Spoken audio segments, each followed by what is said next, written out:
hard, man. I don't know how else to say it. It's so hard. But yo, what's up, guys? Today we got a completely different video for you guys. Today we got a reflection of what it's been like of having a sneaker store for a year. I want to go over the ups, the downs, guys. A lot of the stuff you guys don't see in our video. I want to talk about, what it's really been like of having a store, what goes into having a store, how much work does it take, why our prices are a certain way, why we run our business the way we run our business. We're going to get a little deeper than usual, and we're going to go over topics that we haven't went over. I hope you guys enjoy this video. It's a little bit different. Let me know what you guys think. Let's get into this video. So as you guys may know, there are different types of sneaker resale stores. There's the mall stores, there's stores like us, buy, sell, trade, and there's consignment stores. Different types of stores, they operate differently. Consignment stores, how they work is people bring them shoes. They don't own the shoes for the most part. The store usually just consign. For example, let's say this shoe, brand new, you want to put it for a price of $300. They'll take 10 to 15 to 20%. And they'll make their margin and you'll make majority of the money. So that's how consignment stores work. They don't really own the inventory. Maybe they own half sometimes. Then there's the mall stores. They have a heavy overhead. Prices are a bit higher than market for the most part. The resale websites, StockX, Go, you name it. Then there's the online sellers, the Instagram sellers, the eBay sellers, people doing it from their home or from a little warehouse type thing or a big warehouse. There's that type of business model as well. Then there's our business model, which is currently a brick and mortar small store located in California. We have a little bit of a smaller overhead compared to the malls, but at the same time, we do have our own costs and stuff like that. But for our business model, the way I created it is our goal is to have the best sneaker prices for sneaker stores. I want our prices to be better than the stores in Melrose, better than the stores in the malls. By a lot. I want us to be relatively close to what market value is. So for example, on a shoe like the Pandas, it's a little different because there's such a high demand, we can't even buy them for market.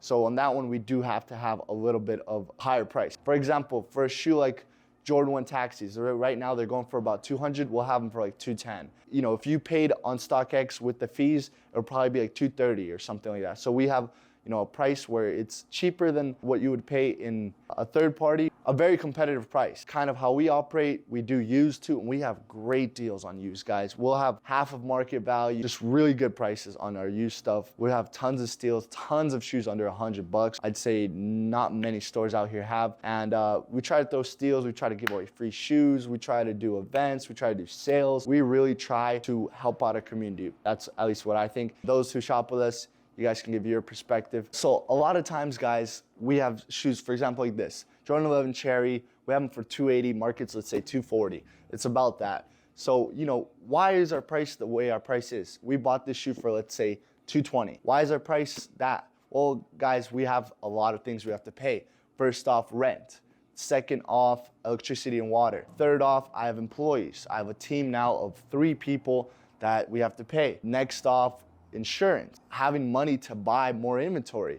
That's another thing. For us to keep growing our business, we have to keep buying inventory. We also have to sometimes improve the store, like get a new sign, get a new decal, have a little fund for, say something breaks, a computer breaks. We have to have a little fund to fix that. Things happen. So it's like there's all these little things that we have to have money for. Let's say $50 off the shoe. That's great. It's usually the goal is to make. That'll help us to pay off all our expenses and then still have a little bit of money to keep growing the business. So that is kind of how we work. Some of these other stores, they have a bigger overhead, but they have to make $100 to $200 off a single shoe. There's different business models. Sometimes we have plenty of shoes that we're only making like 20 bucks off. It's all to promote the business. A lot of times, people come in the store and we have a great deal. We'll have a shoe that's a great deal and they'll be like, yo man, come on, man, what's the best price you can do for me? And if people have been to our store many times and have bought a lot of things, we'll try to work with them a little bit maybe. But if it's a first-time customer, we already got the best prices in town, by far. We got the best prices in town. And obviously maybe 1 or 2 shoes were a little bit more. But for the most part, if you look in our store, our prices are gonna be the best. Discounts, like, hey man, like, we got bills to pay. We got stuff we got to pay. Like I said, we do sales all the time. We just had an Easter sale, a 10% off used, $20 off any new shoes. And then it's like the people that don't take advantage, they'll come in on a Tuesday and next week and be like, hey, I saw your sale. Well, hey, that sale was for that day. So it's like there's always people trying to kind of abuse the system and to kind of take advantage of you.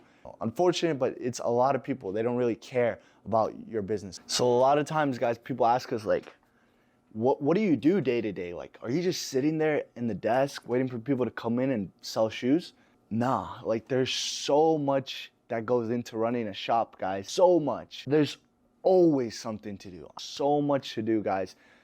We're always working. Sure, sometimes we're having fun making these cool videos, TikToks that we make that are really funny. We're always working. There's so much to do. If you ask any of mine, like there's always stuff to do. There's always shoes to list. There's always shoes to clean. There's shoes to post. You know, we got to clean the store. We reprice things a lot of times. We have to price things on different platforms so we can sell it faster. You know, figure out ways we can market the business.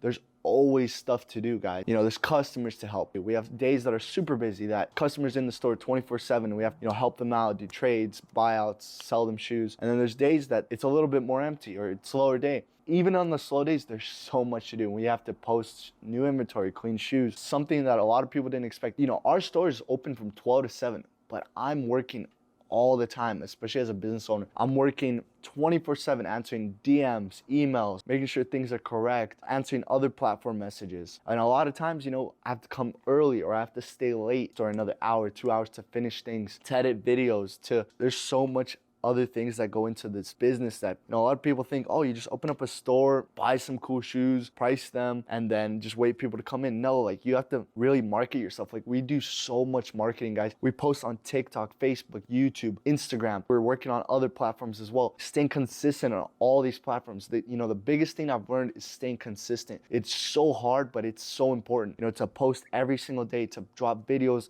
as often as possible, to be consistent on a schedule. It runs your life. Like I cannot miss a day on Instagram. I cannot not have the store open on a single day because we have a schedule. We're open 6 days a week. And if we miss one of those days, we're losing money. If we miss one of those days, maybe that customer that drove 2 hours to get here, they don't get that experience. So we have to make sure all the experiences are as positive as possible. If it was easy, everyone would do it. And you know, different models operate differently. Like some stores, they just post the shoes and they wait for customers to come in. 100, depending your location, depending your business model, that may work. For the way I envision the store, it's a lot of work, guys. It's so much work, and I have big goals for the future. Really big goals. It takes just more work. As I've been progressing in this business, when I first started, I was alone. I ran this store for 6 months alone. Nobody, no employees, no help. It was a ton of work. Slowly, I started getting help, interns, part-time employees. Now we have a team of 4 people and it's amazing, great team. But at the end of the day, you know, one thing I've realized, no one's gonna care about your business as much as you. The reality, like any customer that doesn't have a good experience, that psychologically, you know, it messes with me. You know, I want everyone that comes in the store to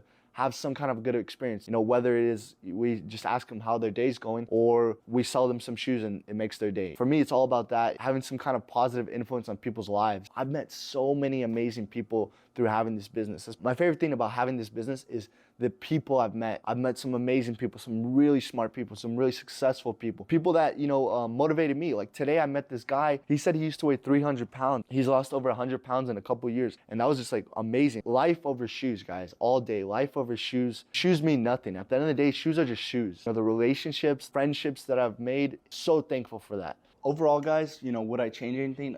I love it. You know, having my own store, it's awesome. Do I have, you know, the most open schedule? No way. I have a very set schedule. I have to work a lot. It's a lot of sacrifice. It's a ton of work, guys, and I think that's really underestimated by a lot of younger resellers. They think super easy, but it's really not.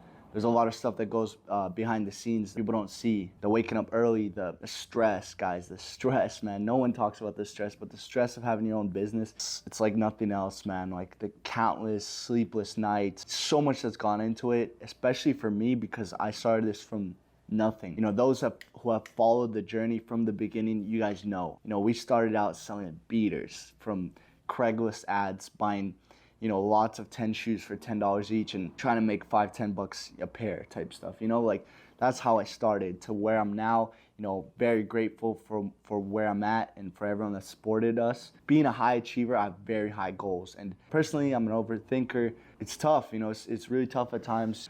And yeah, it's just ups and downs, guys. It's fucking hard, man. I don't know how else to say it. It's so hard. But I love it. It's been amazing. So much more to come that I'm really excited for. I hope you guys stick around for this journey. And if you guys are interested in more videos of this style, you know, educational videos, story times, let me know. You know, we got so many stories. Please, guys, smash that like button, comment below your thoughts on this video, subscribe for more videos. As always, you dig?